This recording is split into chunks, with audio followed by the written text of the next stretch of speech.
Welcome, everyone. Appreciate it. And today I'll be talking about authority marketing metrics, 7 steps to track and build thought leadership online. And this is me at Google headquarters. They had a conference bike, if you can believe it. The 7 people can sit on the bike and all pedal at the same time. So one way to lose weight while you're having a meeting. And we were invited to Google headquarters the last 3 years in a row. Bob, our paid search director at the back of the room there, keeps winning us trips to Google. And I think the reason we keep going to Google is we're running Google ads, but we're doing it in a way that really ties to Google Analytics. So we're not just fiddling around in AdWords, we're doing what we call conversion rate optimization. And this is my book, Web Marketing in All Cylinders, and feel free to ask me questions at any time. Anyone asks a question gets a book. And that's a plead for questions.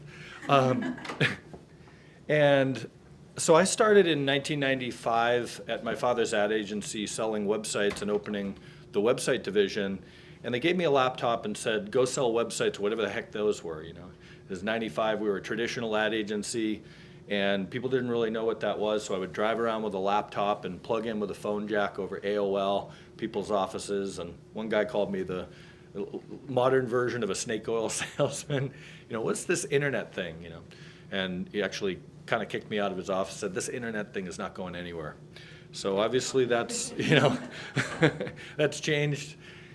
And authority marketing is a little different than internet marketing in general. And it's about branding via specialization, so picking a niche and sticking to it and focusing your content marketing around that niche, building a platform, an email marketing list, blogging, writing a book, potentially public relations, public speaking, SEO, which is search engine optimization, social media marketing, getting links from influencers, increasing sales, and conversion optimization, and tracking ROI, or return on investment, or as we like to say, return on influence in our authority marketing world. You know, to us, it's a lot about thought leadership, and this little guy at the front is, you know, leading the pack, and that's built into nature. Birds flock and fish school, and that's just part of how it is. And with marketing, you can get a leg up if you highlight your thought leaders. And so, a classic thought leader, Donald Trump in the real estate world, we all know him. He's a visible expert, and Oprah is another visible expert. Avinash, for the people that are big fans of analytics, Avinash Kaushik is a foremost thought leader on analytics. And this is a study from Analytica with where they looked at the hashtag content marketing, and on the left, you can see the names of these thought leaders and their Twitter handles, which is a common way to track who's a top thought leader. But then over on the far right, you see the normalized PageRank. PageRank is a Google metric on judging how good your website is. And so I think it's important to, when you're trying to track and look at thought leaders, certainly online, but also in general, you know, you don't want to just look at social media influence. You want to look at the value of the website as well. And so this is a provisional patent on PageRank, which is the foundational thing that made Google Google. Back in 1997, Larry Page applied for this patent, and it's about essentially what websites link to other websites and how that passes authority online. And so the circle B is a website that has a lot of links to it coming from all these different places. Lots of sites link to it, lots of sites link to other sites that then link to this site. And B, the red circle, links just one time over to this other circle, C, and the orange C circle has almost the same page rank as B. So essentially, if a high authority website links to you, it passes an incredible amount of trust. And that's how part of how Google will put search results up at the top. And Google, believe it or not, their initial name was Backrub, in reference to the way it was designed to check backlinks in order to rank a site for search results. And that's the PageRank algorithm there, the brief of it. And so Google is not only tracking the backlinks from one site to another to figure out who should be up at the top, they're also looking at who the most important authors are online. So there's a lot of buzz about content marketing and blogging and things like that. But Google is looking beneath the covers and seeing who are these people that are writing this content. And without going too far into the weeds here on a patent that's a lot of legalese, I'll read a little bit just to give you an idea of how Google's thinking. The techniques include receiving multiple content items from a corpus of content items, receiving digital signatures each made by one of multiple agents, each digital signature associating one of the agents with one or more of the content items, and assigning a score to a first agent of the multiple agents, wherein the score is based upon the content items associated with the first agent by the digital signatures. Mumbo jumbo, right? It's a patent and a lot of legalese. But from that, when we're reading Google's patents, we're trying to figure out what makes them tick. And in a nutshell, they're really serious about looking at who thought leaders are. And not only does one website link to another to pass authority, but if Stephen King, as an author, and they actually reference him, if Stephen King comments on another writer's blog, all of a sudden Google sees this connection of one top author to another, and then the smaller author gets a little raise in authority. Google has this a quality rater guideline book, and it's a leaked document. They technically don't want it out there, but it gets leaked every year, so they say it perennially leaked. And it's this thick manual of how to judge websites, and they hire, I'm not sure how many people they have. It might be 10,000 people. I'm just speculating, but people have even seen the ads on Craigslist where Google is advertising for people to judge websites and using this guidebook. And one of the acronyms that they use extensively throughout the guidebook is EAT, for expertise, authoritativeness, and trustworthiness. So you can be an expert, but you can be a guy in a garage, just, you can have a lot of knowledge, but not really be publicly out there. Or you can be an authority. Now you're an expert with public relations, media attention. Maybe you're an author and a public speaker. And then trustworthiness is they ask these reviewers to search Google for the brand name and the people's names, that are writing on the blog and things like that, and see if they have good reviews. And if there are a consistent amount of bad reviews, you can't get a good rating by Google from these actual human quality raters. And this is from a workshop I watched online, a webinar from Bing, and Dwayne Forrester is one of their people that interfaces with SEO companies like ours. And he says that Bing can detect, and of course Google can as well, if you're gaming the system. So if you go on, I don't know if people have heard of Fiverr.com here, you can get pretty much anything for $5 if you want a logo or a website. You get all kinds of crazy things. You can buy likes on Facebook on Fiverr. Very cheesy, doesn't work. People do it all the time, sadly. But Bing looks at your site like these blobs here. If you game it, it looks like that. If you naturally build friends and followers and people sharing your content, it looks like the graph on the right where it's more of a natural growth. And so Conductor, one of the largest search engine optimization platforms out there, has this study with a huge amount of data points, and in the education space, they're showing that organic search drives 53% of the traffic to EDU websites. Now, is that guaranteed a fact across all EDU sites? Not necessarily, but Conductor has a lot of data, and it's they're well respected. So certainly lots of traffic comes to college websites and school websites from organic search. And it shows 2% of traffic coming from social media.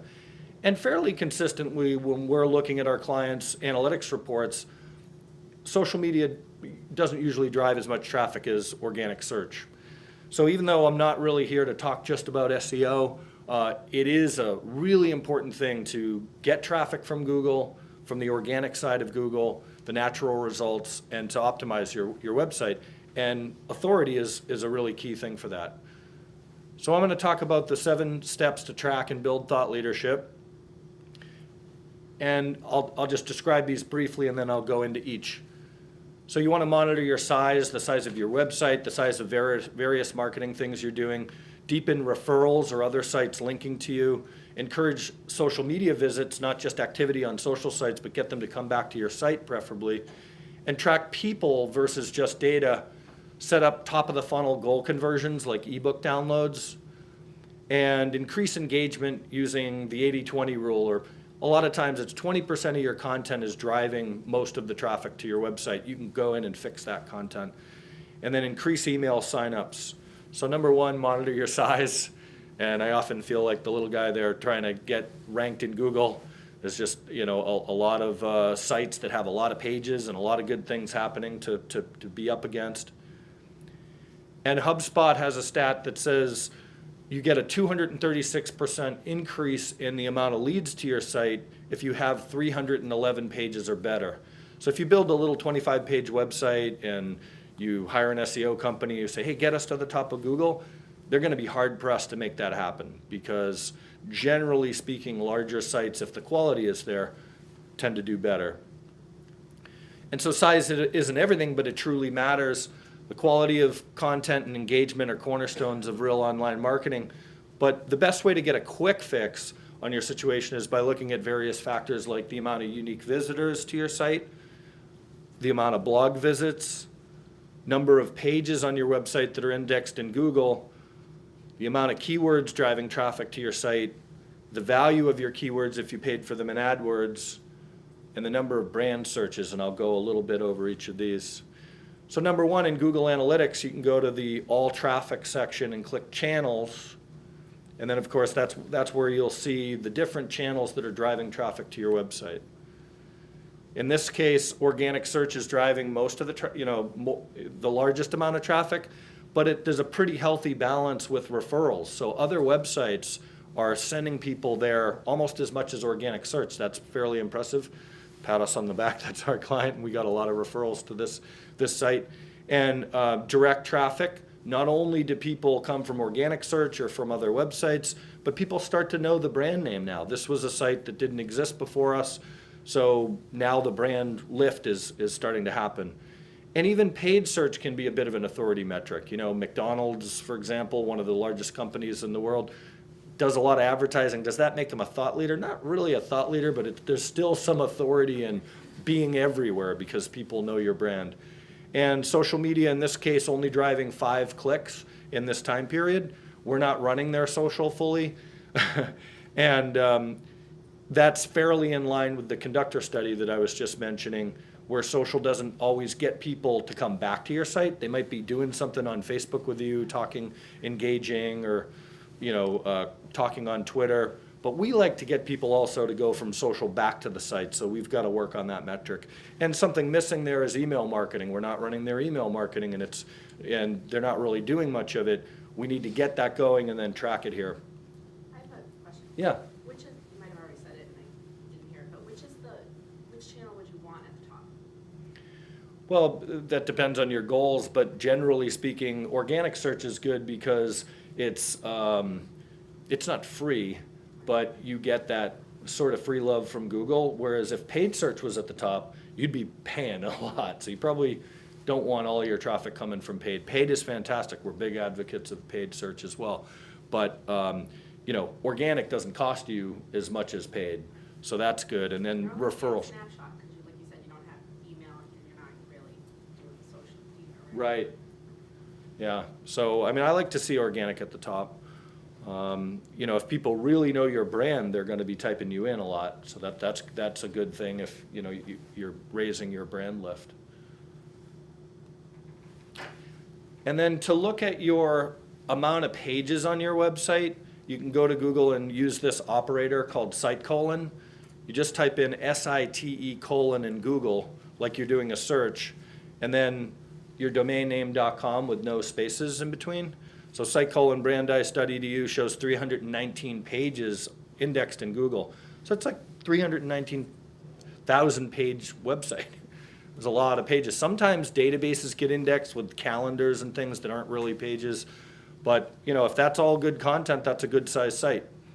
You can also connect Google Webmaster Tools to Google Analytics, and Google Webmaster Tools will show you the amount of pages indexed, but also over time.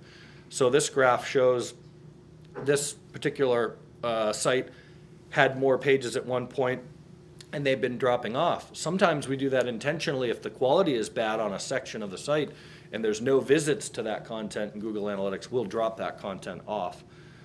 In this case, it was they did a redesign of their site, and the people that designed the site made some decisions there. But you want to monitor that, because assuming the quality is good, you actually want that number going up. And something you can't get from Google Analytics necessarily, especially with the not provided issue, how many keywords, how many different keywords are driving traffic? And this is a tool called semrush.com. And it's an awesome tool, one of my favorite tools lately. You can do what's called share of voice analysis, and you can see the amount of keywords driving here to Harvard is a larger volume than to Phoenix, University of Phoenix Online and Boston University or Brandeis. Harvard's been around a while, they have a lot of content.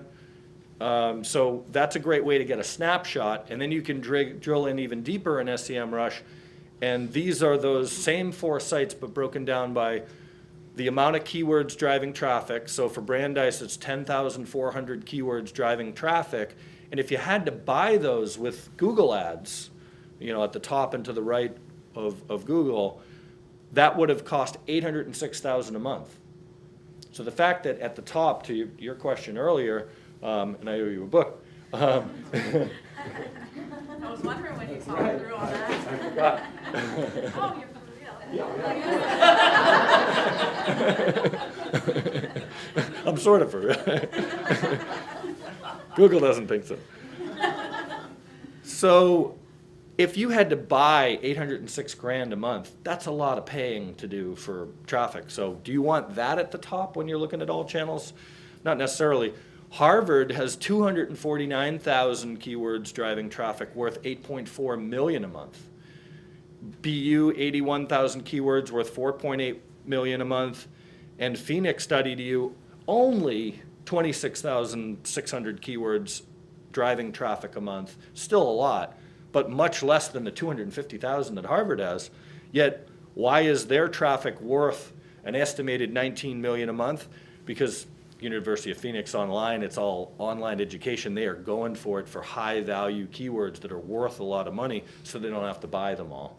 So they've done a really good job with a relatively small amount of content and keywords compared to Harvard, but they have money terms that are ranking that saves them money from paying as much as they might have had to in Google Ads. And so this is Brandeis, just a tiny sampling of the 10,436 keywords driving traffic. These are some of the keywords that this tool can show you. Masters in Health Policy and Management, they're at position 19, and the search volume is how many people search a month for that term. So 30 people a month, which is fairly low search volume, search for health policy, Masters in Health Policy and Management. But that click is worth an estimated $94.88 if you have to buy a Google ad. Now, in this case, MS in Project Management Online at number 6, Project Management Degrees Online, Brandeis is at 18. Some of them are top 10, a lot of them are second page, and this is just a sampling, but I sorted by the highest cost per click because it's kind of a wow factor to see what you're ranking for that's so expensive. But certainly you could do, Brandeis could do better. So you would want to look at what Harvard's doing, for example, and Phoenix University Online and replicate that. And how you would replicate that could be, for example, blogging more. And this is one of my blogs, a legal marketing blog. And it basically shows you see the keywords, some of the keywords in the titles of my blog posts. So law firm, internet marketing strategies for law firms, 5 reasons, Salesforce for law firms, etc. So when you do blogging, you want to pick very specific keywords, either using SEMrush or the Google Keyword Planner and different tools like that, and then write blog posts with good content and good keywords, get people to link to it, and then you'll go up in the search results. And so this is one of our clients with a wedding. They do catering for weddings, and they have a wedding location. And they didn't do any blogging before they came to us, but they wanted to come up in the search results. We can't just sprinkle some fairy dust on that. It doesn't really work like that anymore. It used to, maybe 2011, Google got smarter. So this shows all blogging via us interviewing them in podcasting and videos, and then we transcribe the text of the podcasts and the videos. We put them on the blog posts with the clickable, you can play and listen to the podcast, you can click and watch the YouTube video, and under it is that text from the transcription. And even though this customer doesn't really blog other than that, they're getting quite a bit of traffic from that content strategy. And that content is actually beating paid niche placement. Like Wedding Wire and The Knot are these massive mega sites for weddings, and they're paying for that to get listed there, and they're getting a small handful of traffic from those sites compared to their actual organic content. And so after you create that content, you don't want to just leave it sitting there hidden on your blog. You want to feature it on your homepage with your thought leadership. And this is a law firm site, and they show recent blog posts, videos, social media connections, and they're really wearing that on their sleeves right at their homepage level. And these are some examples of colleges doing blogging. So this is the Harvard Law blogs at blogs.law.harvard.edu, 150,000 pages indexed in Google. So I can use that site : operator again and say site : blogs.law.harvard.edu, and it'll show me just the amount of pages indexed for that section. Babson has undergraduate, graduate, entrepreneurship blogs, etc. 18,800 pages indexed in Google. St. Anselm College, another one with a couple thousand pages indexed in Google, broken out by department, categories of blogging by different types of things. But if you go too far, ironically, this is how crazy it is with Google marketing. You go too far and you say, oh, John McDougall said size matters, add a lot of content. If you go too fast and you write crappy content, lots of thin, weak content, or you take content from other websites and scrape it and plop it onto your site, or maybe even do that inadvertently, duplicate content, Google will penalize you with this algorithm called Google Panda. And what you need to do if you feel like you've had significant drops in traffic to your website, go into Google Analytics and look for these big drop-offs like a cliff. And if you see significant drop-offs, you can search Google for Google Panda update history. And Moz is one site, M-O-Z, that has a good list of the Google update history. But you can go look at the list of all the updates that Google's done. And in particular, look at Google Panda and Google Penguin. And I'll get into Penguin in a minute. But this site was hit by the 13th Google update dubbed Panda 3.5 and the 21st Panda update. So when you see that and you look at analytics and you can see that there's a drop off in traffic and it lines right up with something that Google did, you can basically diagnose that you have a very specific problem. And in this case, you would want to drop the content that is the offending content. If you see, oh, you know what, we indexed a whole database of thin, weak content that really doesn't mean anything. You can see in analytics nobody's looking at it. Delete it, and then come back and you should see your traffic go up. And this is from Rand Fishkin of Moz, who has a nice presentation. The link's below, the bit.ly link there. About why most content marketing fails. So number one, you think people will buy from you before they trust you over many visits. So people don't just search Google and instantly get to your website and say, oh my God, I love these people. I'm definitely buying right now.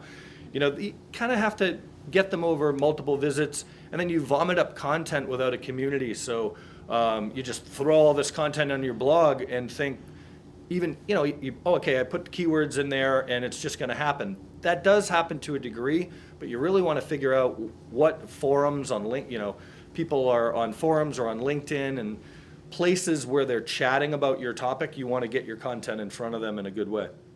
And then you invest in content, but not its amplification. So you can broadcast your content on your social networks. You can email it to people one-to-one. You can use Facebook promoted posts to get your content spread even further, which is pretty inexpensive right now. If you ignore SEO and being authority, your content marketing can fail, especially if you're doing blogging, but you say, my latest post is the title of your blog post rather than a keyword in the blog post, So you need to really think about SEO and don't give up too soon. This is Geraldine, who is the wife of Rand Fishkin. She blogged for 2 years with very little success, but she didn't give up. And amazing, because she's the wife of one of the most famous SEOs in the world, and he couldn't, again, sprinkle fairy dust on his wife's blog. I think it's a travel blog, if I remember correctly.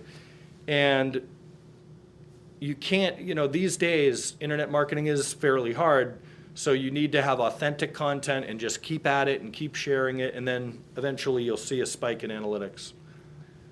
And you can check the size and quality of brand searches. I learned this one from Bob back there. Buy your keywords in Google AdWords because of, I don't know if people are familiar with the not provided situation in Google Analytics, but Google is hiding what keywords drive traffic to your site largely because of secure search. They're trying to, for privacy reasons, not give you all that data, which is a bummer because we really liked that data. But if you buy your brand name in Google paid ads, then you're going to get impression data and be able to track the lift. As people start to know your brand, you'll start to see an increase. This is one of our clients that had no website before us, and now this is searches for their company name online. And it was very small when we started, and it's much higher now, quite a ways from October 2014. So, you want to increase the amount of brand searches, and that's part of authority building. And you want to deepen media coverage and referrals, not just from news sources, but from niche sites that relate to your topic. And in Google Analytics, you can track top referrers and then look for trends of increases and decreases in traffic numbers. And you could put that against, another metric, goal conversions. So this, the dark blue line is how many people are coming from referrals, and then the lighter blue line is how many people from referrals actually became a customer. So do these new backlinks that we have from the New York Times or from wherever, are they actually generating, people downloading an ebook or filling out a form on your website or buying something from a shopping cart? And this is one of my blogs. I was recently featured in Forbes, Huffington Post, HubSpot, Search Engine Journal, National Law Review. That's not only good that I can share that and, hopefully maybe wow people a little bit, my customers, that I get a little boost there, but also Google is looking at that and saying, oh wow, this blog is, actually connected to some top sites out there. And sadly, Technorati, which is a blog site that looks at the top blogs out there, they look at how many backlinks like this you got in just the last 6 months. So the Technorati rank factors in not only how many great links like this you have, but are they fresh? Have you gotten some of that recently? So, authority marketing, again, I hate to say it's not, get rich quick online. It's building thought leadership takes time and takes consistency to keep doing it. Yeah. Wondering what if you're only concerned with a specific section of a site, or either just because you want to diagnose what's going on with the section, or that's just I work at Brandeis and I'm in the Library and Technology Services, Mm-hmm. so I really only care that much when I'm looking at the analytics on the stuff that's coming to the Library and Technology Services site, and I do care if it's even coming from other Brandeis sites. I want to know where it's coming from, regardless of where it, whatever it is that's outside of LTS. How do you track that? Because I get very confused when I look in Google Analytics, and maybe it's just Well, are you going to the question, but the first step, are you going to the top content on your site and to look at your section? Yeah, so you want to look at the find your section in the, one way to do it would be go to the top content, and then you can sort. Bob, do you have a add-on to that? In analytics, you can create a segment view, and so therefore, all of the data that's reported only focuses on, as long as your website is sort of structured, like, so if it's the School of Medicine, it's like /medicine. If it's done that way, it's really easy to create a segment, and then we just look at all of the regular analytics is only is looking at that segment. Okay. And You it have will to actually create measure that. against the main section, so you can actually get a, kind of like how we're doing compared to the rest of the site. Okay. Yeah, good answer. Thank you, Bob. Ed, do you mind passing that down? What are your numbers there? Are those like 23, 19, 17? Are those Those are clicks from those sites. targets? Okay. Which is not, I would have liked to have gotten, this is 1 month, or it might even be just a week, forget the time period, but yeah, you would like to think you get featured on Forbes and you get 2,000 people to your site. But yeah, those are the amount of people that actually clicked from the article that featured me in Forbes. There you go. No, that's all right. I think we have maybe 20 or something. That sounds like heavy buckets. Put you right to sleep.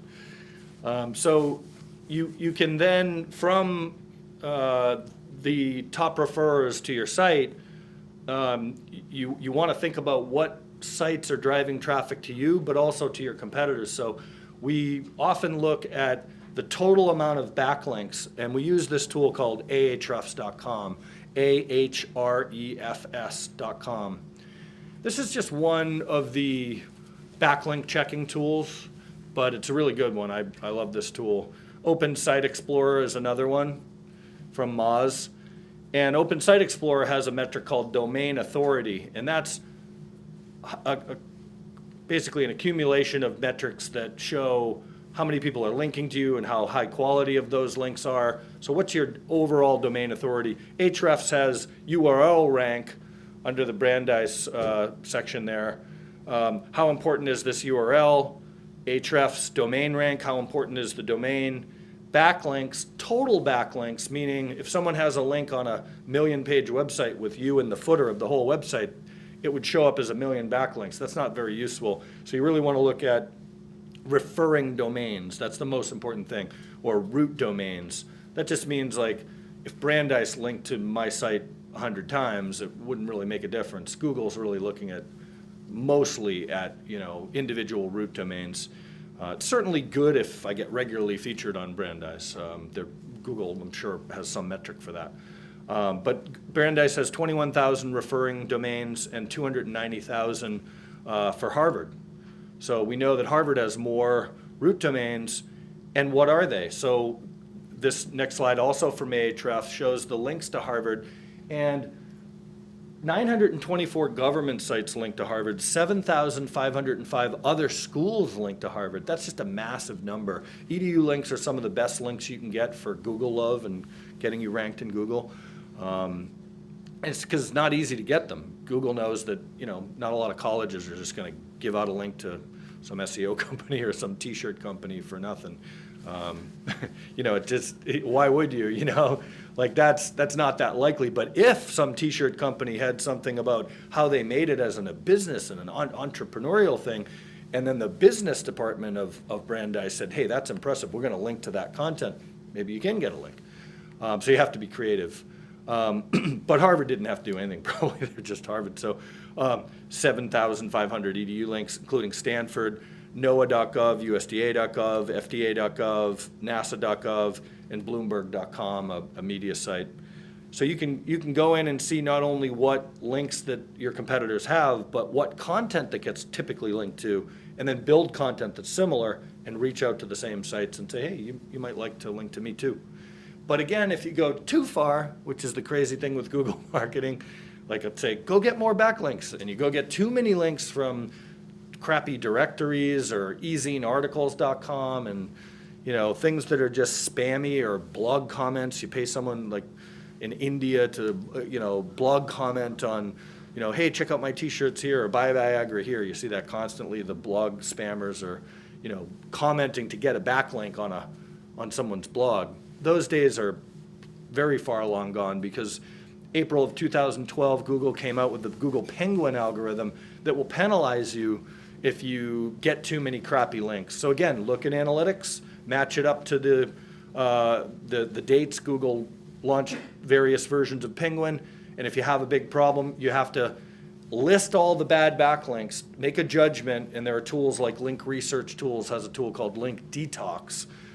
It helps you speed up the process of judging good links from bad links, and then upload that spreadsheet to Google through Google Webmaster Tools. You see there the Disavow tool, and you hit Disavow and upload the spreadsheet, and then forever Google will know that you agree that these are bad links and you don't mean to be associated with them. It's a little complicated, but it's really a problem if you get a lot of bad backlinks, and you'll have trouble getting traffic to your website. And at number 3, encourage social shares and visits. We like to get, as I said, people to come from social to our clients' websites when possible, but there are a lot of other metrics on social authority. For example, Clout is one tool that gives people a score on if they're a thought leader. They look at LinkedIn comments and likes on your content, Facebook comments and likes on your posts and posts by others on your wall, retweets and mentions of your name on Foursquare, tips you leave, items you add to your to-dos, and list items you've done on Google+, comments, reshares, and +1s of your content. So Cloud's basically saying, are you actively engaging people on social media and publishing content and things like that? So there are metrics to judge your increasing social media. But again, we like to look at the amount of shares happening of content. So this is Brandeis at the top. They got 654 overall likes on Facebook, 6 tweets or retweets, 366 Facebook shares, 31 Google Plus shares, and this isn't registering any LinkedIn activity or Pinterest. And Harvard got bigger metrics. So, obviously not beating up on Brandeis. It's just a matter of a fact that you're gonna have a larger competitor. It's always that way. There's always somebody, almost all the time, you're gonna have somebody you can look at and say, hey, you know what, they're getting more Facebook and Twitter shares, retweets than us. What are they doing? So in Ahrefs, again, there's a top content tab where you can see what content drives the most social shares. So again, Ahrefs is a great tool. Top content is the tab where you see the most shared content and what content it is, and top pages are the most linked to pages. Those are great ideas for blogging around that type of content. And so Google, this is a slide from thinkwithgoogle.com, and they talk a lot about social being often in the earlier stage of the marketing funnel. So people might initially click a display ad, hear about you on social media, maybe from an email campaign, and maybe later in the funnel when they're closer to buying, use paid search or type in your domain name and make a purchase. But you don't want to be totally focused just on that last click interaction, because oftentimes these different channels are all assisting in the traffic. And so Google breaks out the buyer's journey, again on thinkwithgoogle.com, in this way. And I plugged in here, explore how many marketing channels, and I selected medium-sized business in the jobs and education space in the United States, and how they influence, these different channels influence the purchasing decisions of customers. And so the first one is generic paid search, then organic search, then branded search.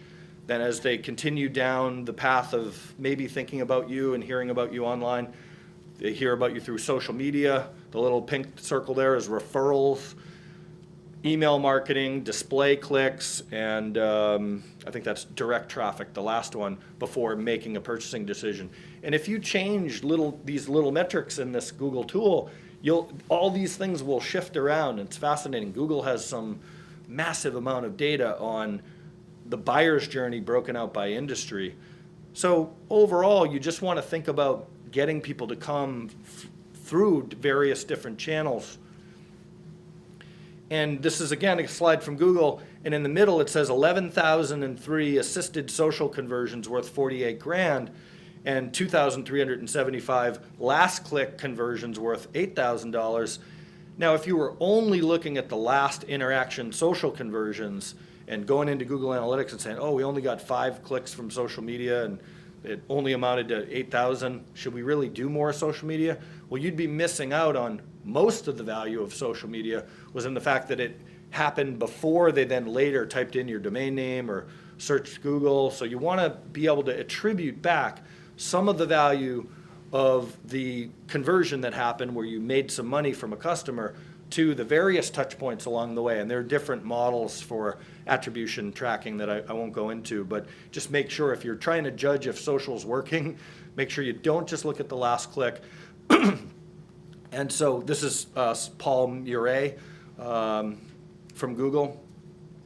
And he says that the purchase values vary depending on the length of the journey. In EDU and Gov, 41% of revenue comes from multi-day purchases, but 60% of revenue comes from multi-step purchases, suggesting that even when customers make decisions in a relatively short period of time, they often have multiple marketing interactions before purchasing.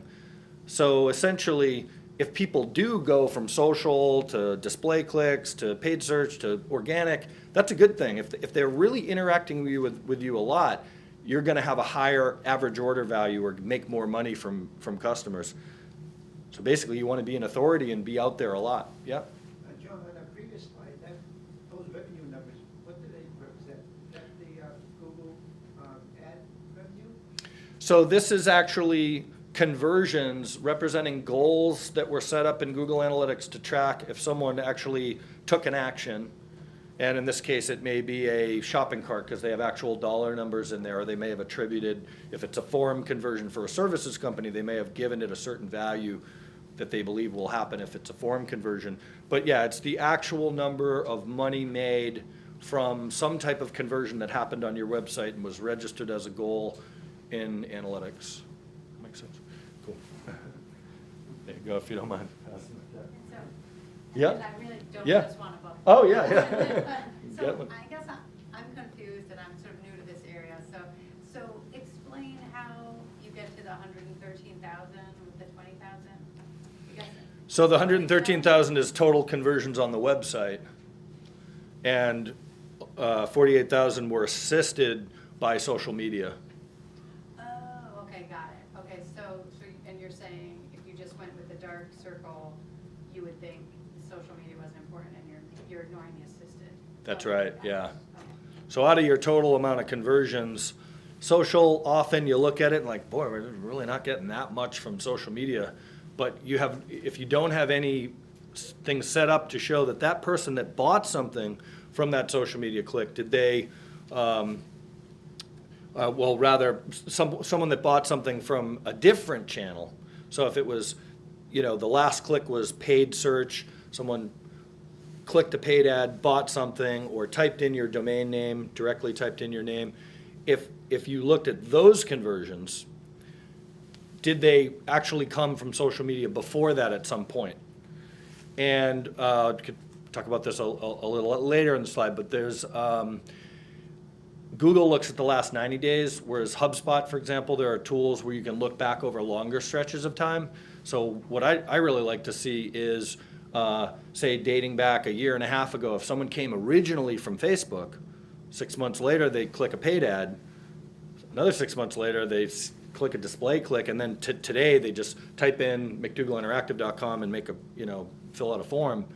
If I'm just looking at today and what they just did, I'm missing all of that history of those assists that brought them on that buyer journey all that way through all these different channels to get you to the point where you made a sale. A lot of people just look at that last, oh man, all our conversions all come from this. Well, it may be in your space. When they're ready to buy, they do all come from that, but you have no idea, really, if you're not looking back in time over the various touch points. Does that make sense? Yeah, thank you. Yeah, cool. Yeah, and John, that's great. Okay, and so I did that. And so at number 4, attract the power of people. So Gundog Supply made $10 million more in 1 year by featuring this guy, Steve, who's one of the founders of the company. It was two brothers, actually, Steve, and I forget the other brother's name that I saw speak at a conversion conference in New York. So they inherited it from their father, and it was like an L.L. Bean style catalog, and they got it really cranking online, and they said, it's going good, how can we make it go better? And they did surveys, and they found that everybody loves Steve. You know, baseball cap, hoodie, and all this. They like this guy. He's a hunter, and they sell dog collars and things for hunting. Everybody trusts and likes Steve, but Steve wasn't anywhere on the website. They popped his face in the logo, which I wouldn't recommend you all go run out and put your face in the logo. I'm certainly not going to do that. It probably wouldn't work. But Steve did that, and they made $10 million more in a year. They also put badges throughout the site. Steve likes this product. Steve likes that product. Now you go to the website, oh, I like Steve. And Steve says buy this and that. You just click, it's quick, You don't have to give it a lot of thought. So that's the power of people in your marketing. And one way in Google Analytics to look at that is looking at your About Us page. About Us pages are often among the most visited pages on your website. And a lot of people make the mistake to put up just what they do, not who they are. So you want to put more personal content and really who you are. Do you work with charities? And some more engaging stuff. There's plenty of other places on your site where they can get all the facts about you. It's certainly okay to have a mix, your value propositions, how long you've been in business, some of your history, but make sure to put some quirky stuff in there so people can relate to you. And then you can track your About Us section and look for trends or spikes in traffic that can be associated to an event. Maybe you're going to a trade show, or maybe certain things spike your traffic more. And we just put up bio pages on our website a few weeks ago. We've got to change the URLs to better, cleaner URLs, but we're already getting some clicks for John Marr and Bob and myself. Let's see. John Marr, you're beating Bob by 2 clicks a month or whatever. But you can see, these are 2 of the most popular bios on our site, and people are interested in that. People are really, they want to know who they're dealing with when they buy from you. So Brandeis, I took a quick look at your faculty pages, which are quite good. But there are some things missing there, such as, you can see a little bit on Stanford does a little bit of it. They have, the guy's personal website, Google Scholar, LinkedIn, Twitter information, a little bit more information about this person. Even better if you say, here are blog posts that he's written and a video of him and him or her, things like that. They do have down the left side, I wish this was all just for this guy, his publications and books and case studies and certain things, seminars that he's speaking at, but that's actually more just the navigation of the website. But the more you can put and deepen your bios, the better. We're just experimenting with that ourselves after just launching our bio pages. Now we're going to go add blog posts and videos and different things. At least your LinkedIn connection, so you can try and get people to connect with you. So at number 5, set up goal conversions on email subscribers, and I should probably step back a second. A goal conversion is in Google Analytics. You can tag, for example, a thank you page. If someone fills out a form on your website and hits submit, they go to a thank you page, and you can put code in there that tags it so that in Google Analytics you'll see different goals and the amount of conversions you're getting. But you want to do that across various things: email signups, ebook and white paper downloads, form submissions, shopping cart orders, live chat, phone calls, event tracking, and long-term, as we discussed earlier, attribution tracking, so that you know over the long haul what things are assisting in all these conversions. And so 95% of the web is not ready to buy yet. These are fairly well-documented facts that, every time you search the internet, you don't go buy a t-shirt or fill out a form or sign up for a college, right? A lot of times you're just like doing research and stuff like that. So if you only have apply to the college and fill out this form or call me now, think of the vast amount of people you're missing out on being able to get their contact information. So if you have an ebook, what we call a top of the funnel or tofu offer, not to be confused with soy. Top of the funnel offer will let you get an email address, an initial point of contact, and then you can use marketing automation or just email people and keep in touch with them.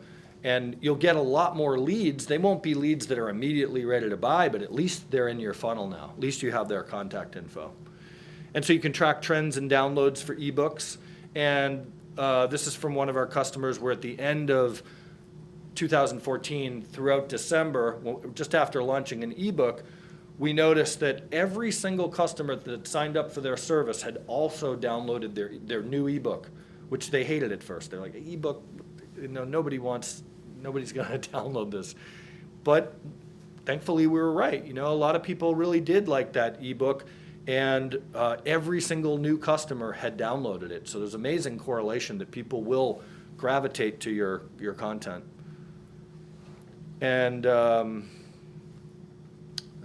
okay, so at number 6, increasing engagement is important. The very top item there, pages per session. You want to have at least a couple pages that people click when they go to your website. If they just hit one page and then bounce, that's not good. Have at least a couple, 2-3 pages, and average session duration. So they should stay a couple minutes or longer. If they're staying 30 seconds, that's pretty bad. And the bounce rate's important. If they're staying, if they're bouncing 60% of the time, visiting one page and leaving 60% of the time, that's quite bad. 60% and over, you've really got to start looking at your issues on those pages. 40% bounce rate's pretty good. And then if you get mostly new visitors, that's great. You're doing a good job. People are coming from search and social and different things. But if they're not coming back again and again, you're not that much of an authority because they only liked you for that little fleeting minute that they searched and found you. So you want to get more returning visitors if you want to be seen as an authority and a thought leader. And if you want to really deepen your engagement, you should think in terms of good usability and structuring your site properly. This is from an SEO talk that we do. It's called content siloing. And essentially, I'll use an example. So if you have criminal justice as one of your degree programs and you have brandeis.edu/criminal justice, and then under criminal justice you have a series of pages and sections, all of those should link back up to that main money page where you're potentially getting people to apply, and you'll create a bucket or a silo. And that can help with conversions, and it will also help Google to see that you have some authority level. You don't just have one page on criminal justice. You've covered the topic fairly broadly. You've made a lot of content around that topic. And with Google semantic search, which is sort of some of the newest stuff that Google's doing, looking at who are authorities online and are people covering the topic completely, that's a great way to position yourselves as authorities through the eyes of Google and give your customers more pages to click on. And so, of course, you want to look at the blog's popularity with the search engines, and you can add a second dimension such as bounce rate or pages per session. So if, lo and behold, now you're blogging and people are coming to the blog, but they're just bailing out very quickly and not visiting content after that, you want to think about practical things to do, such as if there's a blog post and people bounce on it, add at the bottom of it a call to action for an ebook or related posts, other content that's similar to that page. You can try and get them, suck them into, what's called conversion architecture, or trying to get them to go in to read more content and then link back to the money page, the page where actually selling something, so that you're not just getting them to read free content, but try and move them around to somewhere that's going to give you a lead. And that's what I did with one of my marketing blogs when I was writing this presentation, the legal marketing blog. This one post, 14 highly profitable internet marketing strategies for law firms, got 3,971 visits, but an 88% bounce rate. I kind of suck, huh? I mean, 88% bounce rate. It's on 90% people don't like my page. I'm feeling pretty bad about that. So that's in the 20% of my content that's driving most of my traffic. Actually, it's more than 20. That one page gets a lot of, for whatever reason, Google's liking that page, but customers aren't. So I noticed that the social media icons were all jumbled up at the top of the page. So my developer, for whatever reason, kind of screwed that up. So we fixed that, and today, and of course this was just a few days ago when I was putting the last touches on my presentation, it was 88% bounce rate. Today, very small sample data, it's 81% bounce rate. So I like moved the meter down a little, only 80% of people hate me. But even those little small things you can do. I fixed one thing, the page has better engagement. Then maybe, I don't know, I think one of my content administrator added this graphic, target, engage, convert. I think when she added the page, she just picked that, and I probably wouldn't have picked that, so I should probably rethink that image. So, there are ways to really use analytics to deepen engagement and trust in you. And if you want to go further than what Google Analytics can do, I'll talk about these tools in a second. Sorry, go ahead. Does this also depend on type of platform that the person is using in terms of a laptop, desktop, iPhone? Yeah, you can segment in Google Analytics and see your bounce rate on mobile, for example, or on different devices. So yeah, you can go break it. That's a really good point. You don't want to just look at overall, hey, maybe, you know what, I didn't even look at that yet. So thank you for the suggestion. Look at mobile. Hey, maybe it's mobile that's a big part of that overall 88% bounce rate. Maybe there's an issue there. So really good point. And so again, you can use tools like usertesting.com to increase engagement. This tool for $49 per 15-minute video is amazing. If anyone here has a website, definitely do at least one $50 video. Basically, you fill out a little form and you say, please go to my website. Do I look credible? Go to the About Us page. Does it work for you? Whatever you want to say. Try and buy something in the shopping cart, but don't put in your credit card information. And then for 15 minutes, that person's speaking into a little microphone, and they're being paid maybe $10 or $20 out of the $50 that usertesting.com charges. And they're speaking into the microphone, and you see the video of their mouse moves all around the site as they're talking about what they like and don't like. It's amazing. Old school, you would have had to have done that in person.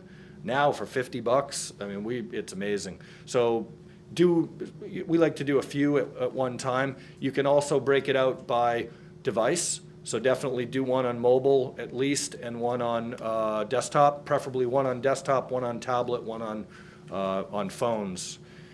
And then ClickTail is like Google Analytics. You have to install the code on your site, but now you can get more advanced and different heat maps and things than Google Analytics gives. Google Analytics has great in-page analytics, how many people clicked which item of your page, but ClickTail takes it to a whole nother level. They actually record every user session, if you want, of your whole site. You can go back and watch every user as they navigated your site. You're never going to have time to obviously do that. But you can look at certain users and look for trends. So scroll reach, on average, do people, this one right here, do people scroll down to the bottom of the page where my call to action is? Oh, 5% of people get to the bottom of the page where it says apply to Brandeis. I saw actually at the Brandeis undergraduate application page, at the very bottom, there are 3 little text links. Now, if it's a pretty good page, they might be going down to the bottom, but you want to diagnose that. Look and see, are they getting to the bottom? And if not, also add up at the top, apply now. So just, try moving it. And these kind of tools will help you with that. Yeah. Do they have to ask the user for permission to record? No, I don't think so. It's yeah, it's a good point. I mean, there's a lot of privacy stuff going on right now, so a very, very good point. But I think because it's anonymous, that you can't track it to who the person was. What if they type in their name, or what if you're on the checkout page and you're watching what they do? That's a good point. It's a very good point. We'd have to look that up. Oh no, now they're gonna cancel ClickTail. Like Google canceled the amount of keywords that drive people to your site used to be in Google Analytics, but with secure search, and Google doesn't want you to have the data if someone searched for some really weird thing and they came to your site. You can track who it is. I don't know. It's a bummer that stuff goes away, but hopefully that's all okay. And the last one, number 7, you want to increase subscribers, which can put you in a position of influence. So imagine like Michael Hyatt is a top blogger, and he has over 500,000 people on his email list. So he's been blogging a long time. He blogs on leadership. He wrote a book called Platform. I went to his conference last year in Denver. Amazing guy. And this woman, Amy Porterfield, spoke at his conference. But Michael has over 500,000 people on his email list. And if Google were to go out of business and Facebook the next day and Twitter the next day, and there's a wasteland of, how am I going to get people to my site? If you have 500,000 email lists, you're an authority. You're a thought leader. You've got some power now. So we're working on that ourselves. Our list is okay, but it could be a lot better. So there are ways to do that. And one of the ways is, sign up and learn how to build your email list with social media. Sign up to receive my free 4-part video training to learn how to, XYZ. And what Amy does is she'll make fairly simple 4 little videos. It gets emailed to you once a day for 4 days, something like that. But now she can go put ads on Facebook ads, and for fairly short money, get clicks to this sign-up page.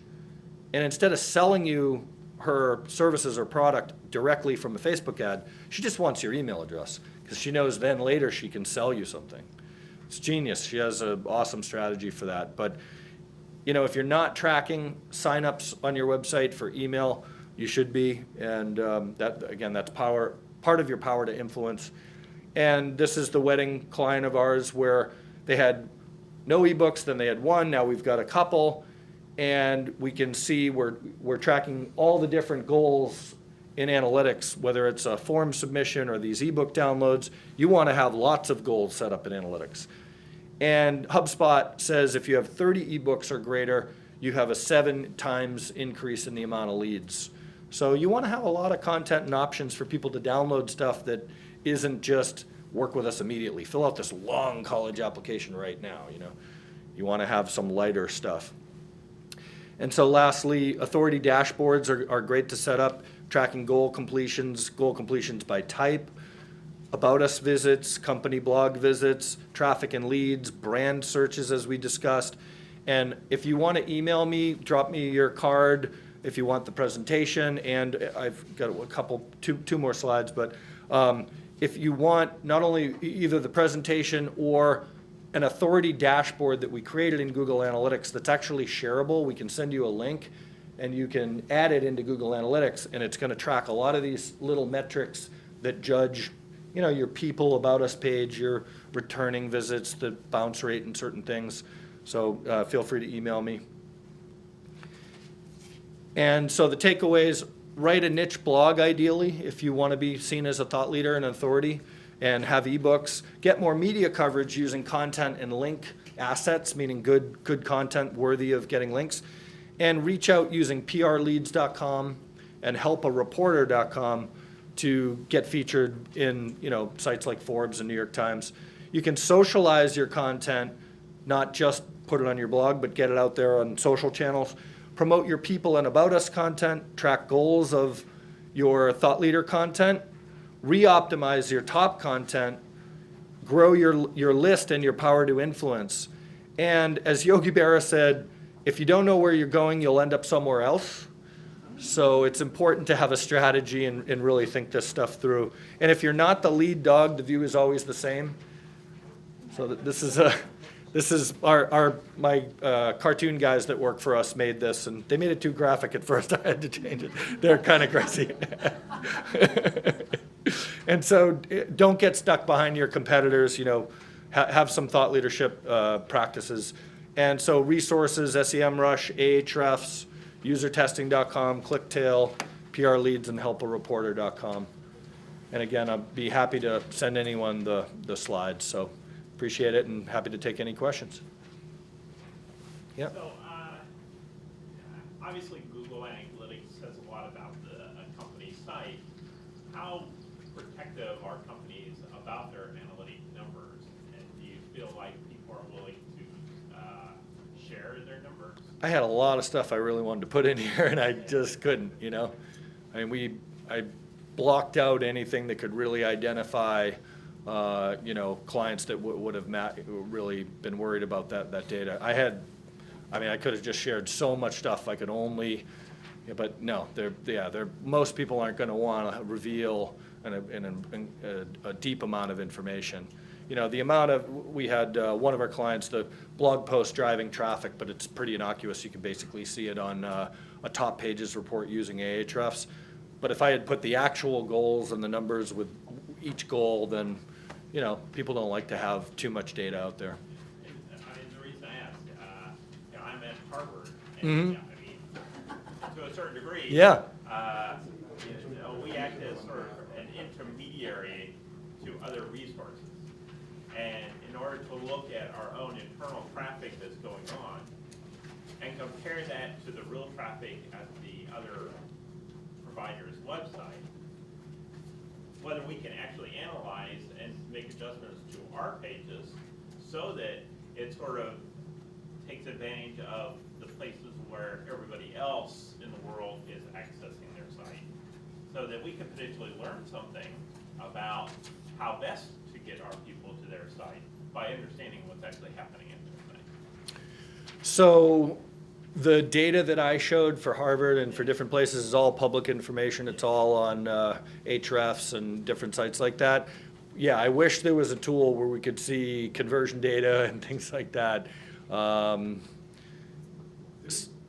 Yeah, so I would say usertesting.com and using competitive analysis tools is probably all you could do. Is there something that you can think of where you could? Yeah, I mean, Bob, you have there's something? sometimes limited data that Google will provide for benchmarking data that will compare against other industry standards.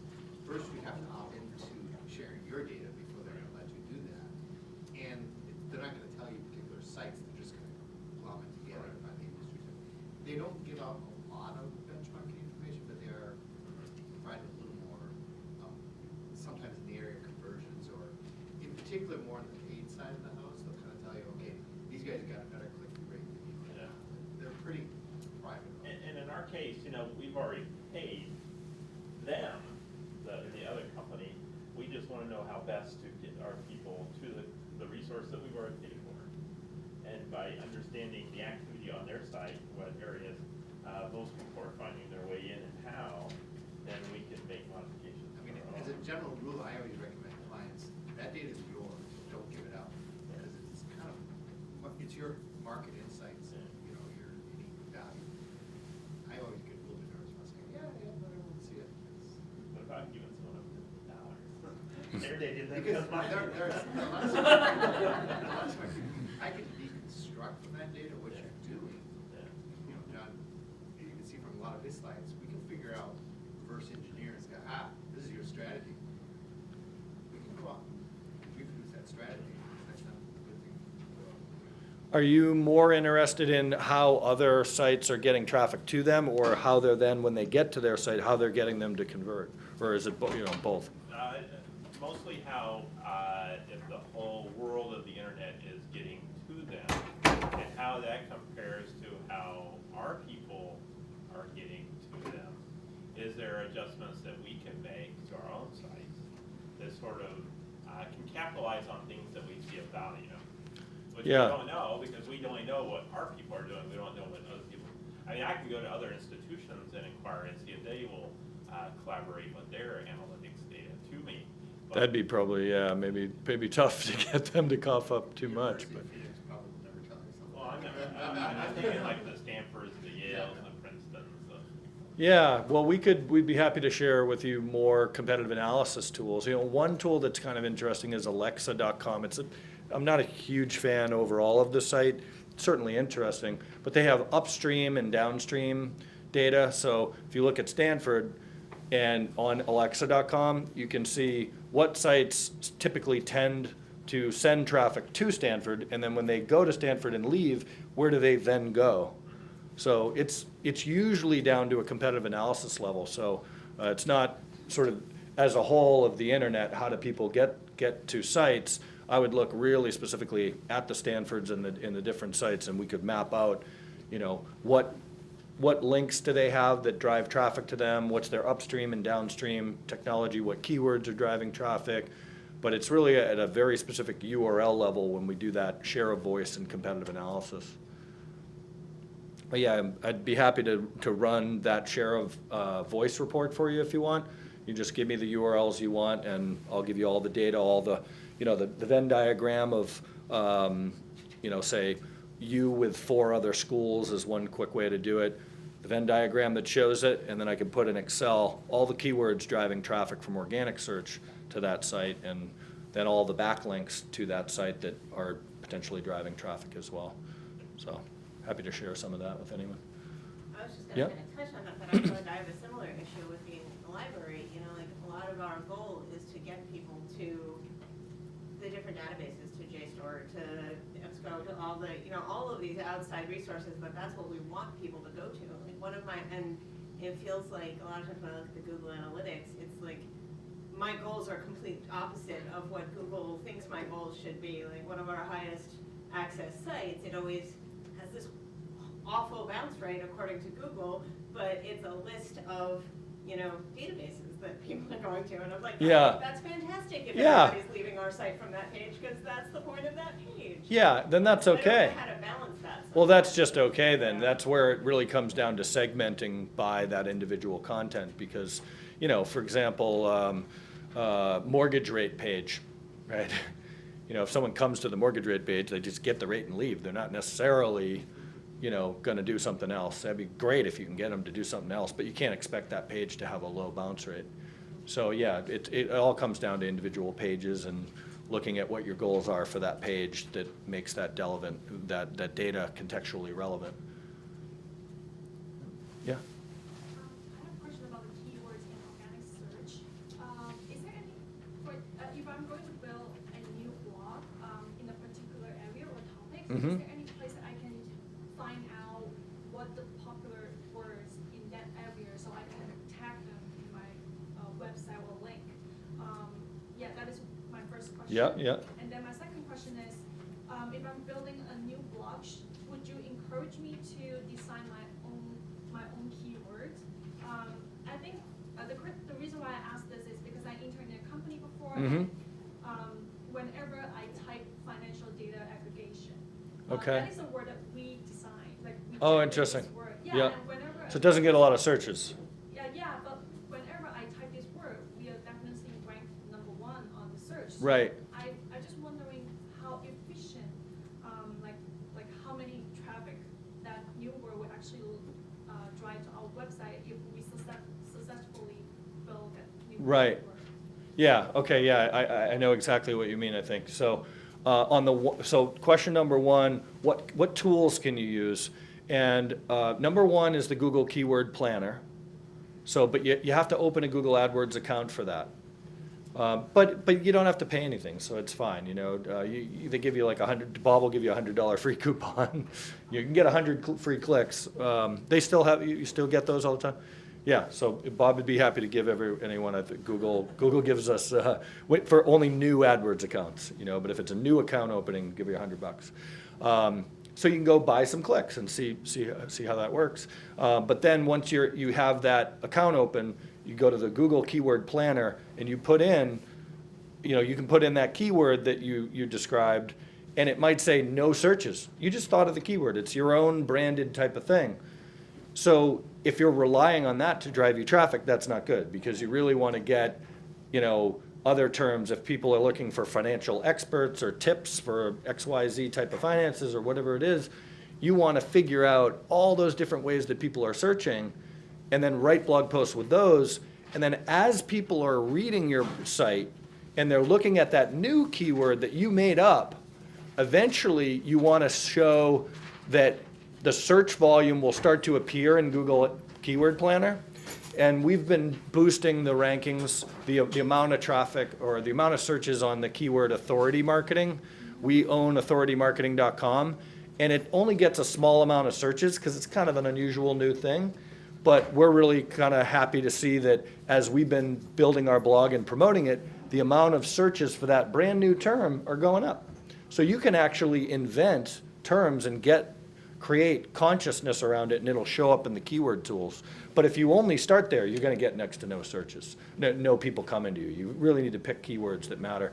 And just super briefly, so the Google Keyword Planner, SEMrush is a great way. If you can look at your competitors, throw in, say, your biggest competitor that comes up in Google a lot, you can just scrape their entire list of keywords that drive traffic for them and sort it by the high cost per click, and then you can go write blog posts about that kind of stuff. And I wrote an article recently with a woman, Jonah, on Search Engine Journal, and if anyone wants, I can send it. I did a whole infographic on the evolution of keyword tools. It's already gotten about 2,000 shares on Search Engine Journal, but it's all the different keyword tools you can use. So definitely, I'd like to email you that if you don't mind. Take a look at that. Yeah. So sorry. Go ahead. You had a follow up. Well, I was thinking, one of the questions is that. Yep. You want to give her a book, John? The key word, but in terms of her brand, her brand in Yeah, terms of, build a brand. she would know what the building of her brand would be in terms of a search, not so much popularity, but the building of a brand. Yeah, so again, I would go into Google AdWords and take that $100 free and buy your brand name and buy that new keyword that you came up with and pay for that. We did that with authority marketing because nobody was buying the ad, and I told Bob, hey, Bob, go buy the ad, authority marketing, because yeah, we want to be number one in organic. We're number two right now under Huffington Post. They're just the largest blog in the world, so hard to outrank them. But we did get featured on there about it. But anyway, so Bob started buying the keyword authority marketing, which is not that searched on, and it had no estimated cost per click because nobody was paying for it. Darn Google, they figured out that it's associated with influencer marketing, and now it's $6 a click. So we're paying more per click for a term that nobody was buying before us. But hey, we still want to buy the click, but Google will take that term that you invented, and at first it'll be very cheap, and as it gains in popularity, you're going to end up paying more. But it's your term, so at least pay, bid even very low on the term, and it won't cost you a lot of money, but now you have the impression data to see in Google Analytics on a regular basis how often people are starting to use your brand name and your new terms. Yeah, absolutely. Any other questions? Can I have a follow-up? Yeah, absolutely. So, what if we starting a new business and using those keywords, will you encourage us to adding those trending words that is really popular right now, like what people are talking about on Facebook or Twitter that they generally? Like, would it be harmful if we use those trending words? For example, if I'm selling dresses or clothes, and then people are talking about the gold and white and the blue and black dresses, and then the trending word is the dress. Should I also add these words right now, like when I'm doing my post? Yeah, I mean, basically, I think you're saying, do you want to attach yourself to the sort of trending keywords? Yes. Yeah. In fact, Google has Google Trends as a tool that you can use. That's another keyword tool. Go to Google Trends and put in dresses versus, mini skirts or something, and you can see Google Trends will show you one versus the other. Is one rising in popularity and was one shrinking in popularity? Certainly, it's not a bad idea to go with the ones that are more popular. But the more popular the term and the more search volume, the harder it is to rank. That's why you need to be an authority, because Google's going to not just let you get up there. JCPenney ranked for dresses #1, and that is right before Google Penguin. And when it happened, I knew Google, in my own mind, I thought, geez, Google's going to have to crack down on this. JCPenney got busted for doing a lot of bad backlinks for using the anchor text dresses. And they were like #1 in Google, or like very highly ranked for just the single word dresses. Huge search volume on that. But if now, because they gamed that system, they got really dropped down. So, and certainly that's a hard thing to rank for, just the single word dresses, huge search volume. So it's going to take being more of an authority. Your blog will have to have regular content and backlinks to you and featured in the news about that topic and things like that. Yeah, absolutely.